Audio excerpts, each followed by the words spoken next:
compliqué. Donc voici quelques clés pour comprendre pourquoi et comment utiliser un diagramme pression-température en géologie. Alors pourquoi étudier un caillou? Alors une roche fait partie d'un paysage, d'un certain milieu. Les géologues étudient les roches qui les composent pour comprendre l'origine de ce paysage, c'est-à-dire les grands phénomènes géologiques qui ont abouti à ce paysage. Nous prendrons ici en exemple, dans les Alpes, la présence de 7 affleurements de métagabbro. De quoi est composée une roche? Alors, de minéraux qui peuvent prendre la forme de cristaux, plus ou moins visibles à l'œil nu. Les roches présentent une structure qui peut être grenue, microlithique, chez les roches d'origine magmatique.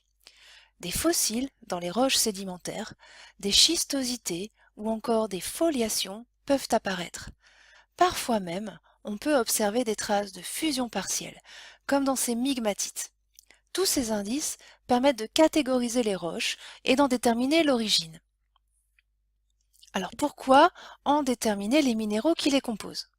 Alors reprenons notre exemple des métagabbros alpins. Les minéraux peuvent être visibles et déterminés à l'œil nu ou au microscope polarisant.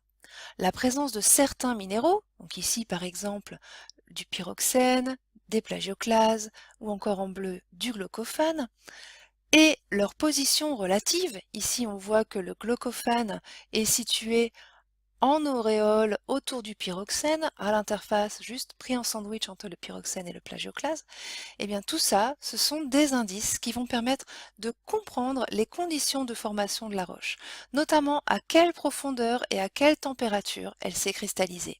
Ceci permettra de déterminer un contexte géologique plus vaste. Pour cela, nous avons besoin d'un diagramme pression-température. Alors, vous connaissez déjà les diagrammes pression-température, celui des états de l'eau, étudié en physique-chimie ou en SVT en classe de seconde, ou encore celui-ci que vous avez dû étudier en première S sur les conditions de fusion des péridotites du manteau.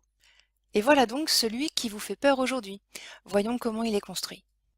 Alors, tout d'abord, en abscisse, on va trouver la température et en ordonnée, on va trouver la pression qui est l'équivalent en fait de la profondeur. C'est pour ça que l'axe est orienté vers le bas. Une partie du diagramme correspond à des conditions jamais réalisées dans la nature. Alors, tout à droite est placé le solidus du gabbro. À gauche de cette droite, le gabbro est complètement solide. À droite de cette droite, il est en fusion partielle, c'est-à-dire à l'état de magma. Alors, différents domaines sont délimités. Ils correspondent à l'association de différents minéraux qui sont stables dans ces conditions de température et de pression. On parle de faciès, des assemblages de minéraux caractéristiques d'un domaine pression-température déterminé. Alors, les limites correspondent à des réactions métamorphiques à l'état solide suite au changement de pression et température. Ces réactions métamorphiques sont détaillées dans ces équations que vous n'avez pas à apprendre par cœur.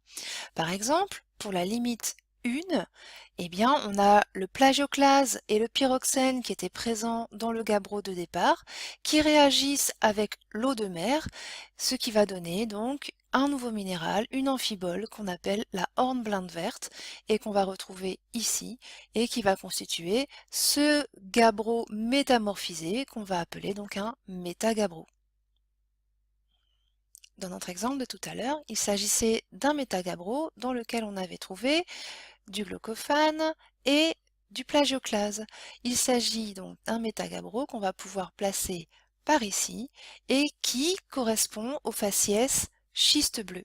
Il existe différents types de faciès.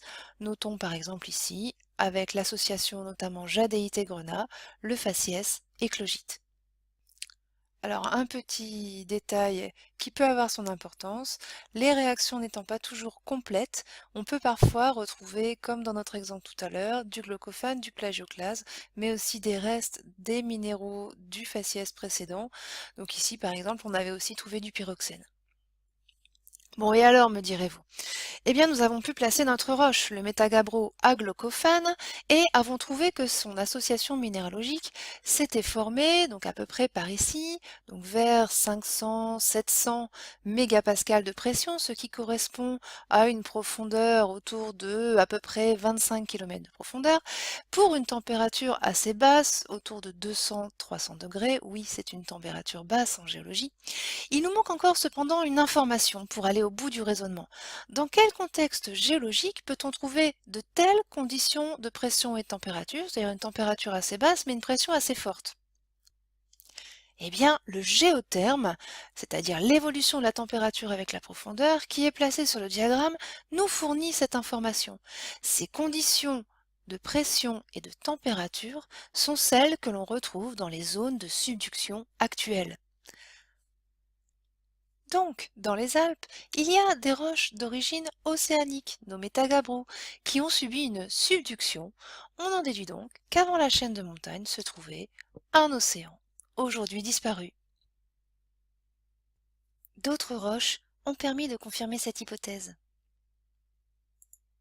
Cette animation, par exemple, vous montre qu'on a pu trouver en fait différents types de roches et reconstituer le trajet pression-température-temps du gabbro, donc depuis la dorsale, jusqu'au métagabbro, donc transformé lors de l'expansion océanique, et ensuite la formation des autres métagabbros lors de la subduction. Ceci constitue le trajet pression-température-temps du gabbro. Bref, récapitulons.